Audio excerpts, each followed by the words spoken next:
Welcome everyone back to the channel, Flat Tire Dan. Good to see everybody. Hopefully you saw on Instagram flat_tire_Dan, and if you don't follow us there, you should. And if not, then in the opening clips of this episode, that we've had some snow here in southeastern Pennsylvania over the last couple days. Nothing crazy, 6 to 8 inches, but enough, to make a difference, and it's nice. And so normally when we get that amount, you guys know that I'm not one to pack up the camper for the winter. I've mentioned in previous episodes I leave it hooked up to shore power. Obviously I winterize it. I have it winterized, and so all the plumbing's shut down, but I like the availability of being able to use and get in and out of the camper all winter long. So I don't put a cover on it, I don't put it away in storage. I have like a little to-do list of projects I like to get done throughout the course of the winter, so come springtime we're ready to camp.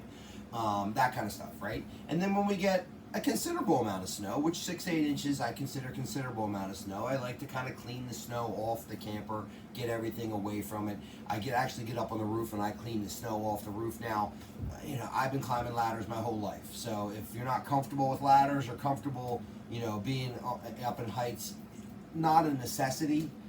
Your roof, at least most camper roofs are designed to withstand, whatever weather, it gets thrown at them. But I like to clean off the roof. You'll see some pictures of that. And anyway, I like the availability of the camper. And then yesterday I started getting into that, and I realized that maybe it's time. I like to take a look at the camper as a whole a couple times over the winter, just to make sure everything is kind of the way that I left it when I last used it in the fall. What do I mean by that?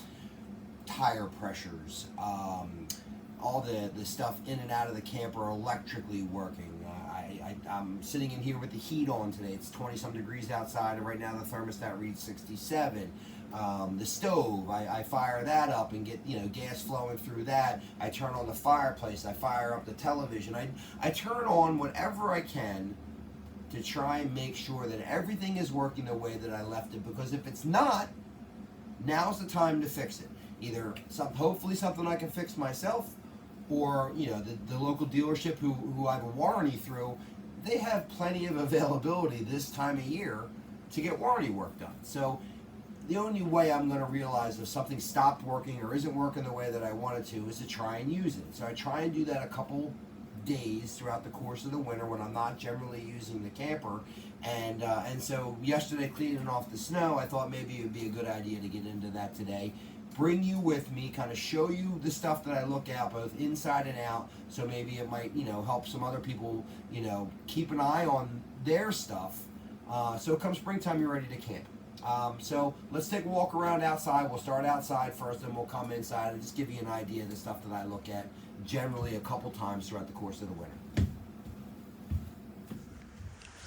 All right, we'll start with the mechanical side of the camper. Not much really to check on the back. There is the cargo door, and that has some locks, and actually the one lock was a little frozen and sticky, so I hit that with some WD-40.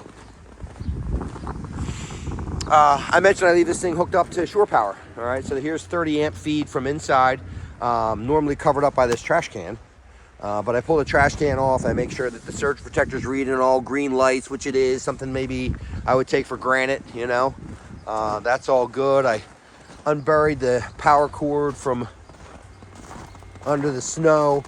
Plumbing, I don't touch, all right? I paid to have this camper winterized, so I don't touch any of the plumbing. That's all good for the winter, but you can hear the heater's running inside, which is nice. I'm gonna leave that run for a couple hours. I check out my pass-through storage, make sure that nothing's going on in there unusual. I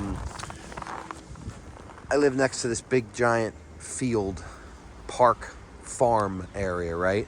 And so even though, and you've seen my cat, she does a pretty good job, I do have a tendency to get mice around my property, and so I want to protect the camper from that. So not only inside the camper, but I check my pass-through storage. And what I use, and there's all kinds of different ideas and different stuff, I use fabric softener sheets. So I have one there inside my pass-through storage. Pull the cover off the propane, fire that up for the heater, right? The one tank's a little low. I'm going to take that over and get it filled later today. Get all the snow and everything off the battery and the disconnect. Now, Trey and I like to make a day of this. So when we do this once or twice throughout the course of the winter, we make a day out of it. We hang out in the camper. Him and I both like hanging out in the camper. So we'll get the grill out. We're going to cook some hot dogs up a little later and watch some playoff football. And so I, pulled the grill out and got the propane out. Just kind of opening things up. Now, I don't open the awning just because that's probably frozen stiff. I don't want to push my luck, right? But I run the stabilizers up and down, so I'll run each stabilizer all the way up and all the way back down, and I'll spray it with a little WD-40. Check tire pressures, make sure that they'll all be consistently low because it's cold. But I just want to make sure that one isn't unusually low and I might have a leak or something, because again, now's the time to get it fixed if I've got a leak, because I'm in no hurry to go camping. I even check the spare, make sure that's still holding air. Inside, I got the TV on. We're gonna watch some football later. I fire up the fireplace, make sure that's working. The refrigerator, I don't bother turning that on days like today. I leave it propped open pretty much the entire winter just so it doesn't get musty in there. Stove, I turn that on, kind of cycle through some propane, make sure that they're all still working. Again, I wouldn't know unless I tried it, and I don't want it to not work come springtime. I go through my little electrical box here, make sure that there's no circuit breakers tripped, all right? And then I try and use everything electrical. I try and use every outlet just to make sure that if something doesn't work, I know about it. In the bathroom, in the bedroom, I check the lighting, make sure that, I'm just not missing something. Again, fabric softener sheets, I changed them out now, so I have a whole box. So they've been in here for a month or two, so I'll put all new fabric softener sheets all around the camper. I've pulled all the bedding off. That's all inside because I don't want mice and musty and all that kind of stuff. So all the bedding is inside except for this one quilt. And just kind of go through everything that I can. So that way I'm aware if I have any problems. All right, so I mentioned a couple of products I use to kind of keep the camper good throughout the course of the winter. Fabric softener sheets. I read about it a few years ago. It says it keeps mice out. Along with my cat, it seems to have worked pretty well for me. Damp Rid. I picked this up at Home Depot. They're cheap. I keep 2 or 3 of them in the camper. Campers just have a tendency to get moist, and so these work real well. I actually keep them in the camper year-round, just kind of tucked out of the way where people really can't see them, and I change them out every couple months.